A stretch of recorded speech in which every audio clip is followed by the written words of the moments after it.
The thing we've done with the Swiftwater Rescue training facilities that we have is take this very dangerous thing, which is Swiftwater Rescue, and take the training for it, which is equally dangerous, and make it controlled. You could do the high axle vehicle training, you could do the FEMA searches, you can do a real low head dam training, which is a very dangerous scenario no matter how you look at it, even for trained experts. And so we created something that was just for Swiftwater Rescue, and that has been the product that people are starting to say, hey, we need this if we want our first responders to be ready for a hurricane or a flood or a high water rescue from a river.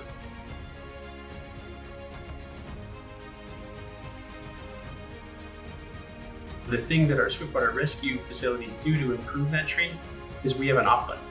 And when you hit that mushroom button, it turns off every pump in the facility, it turns on all the lights, and it starts getting better right away. You know, there's less power 30 seconds on, and then there's less power a minute on, much less power 5 minutes on. And so we're able to go out and pull them from where they are, make sure they're okay, and get them and back up and reset the scenario.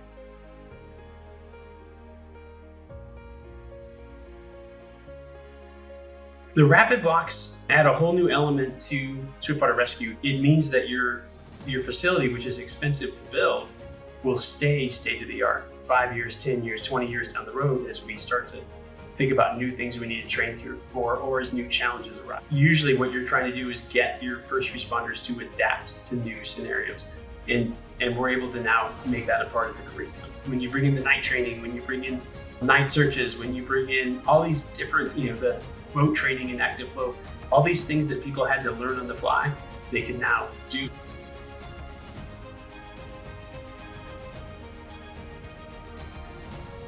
The best way to get these facilities built is to start to have that conversation.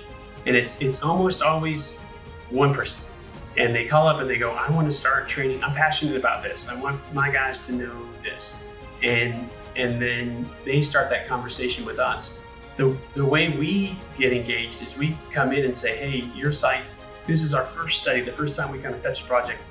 We fly into town, we understand your priorities, we look at your site or sites, and then we're able to say, these ones are feasible. And if they're feasible, here's how they could look. And so we create those concepts. And the concept studies or the conceptual studies allow us to say it's possible. Here's how it would look and function. There's a report there that says, here's how you get it done and the approvals and things like that you need. And here's what it costs.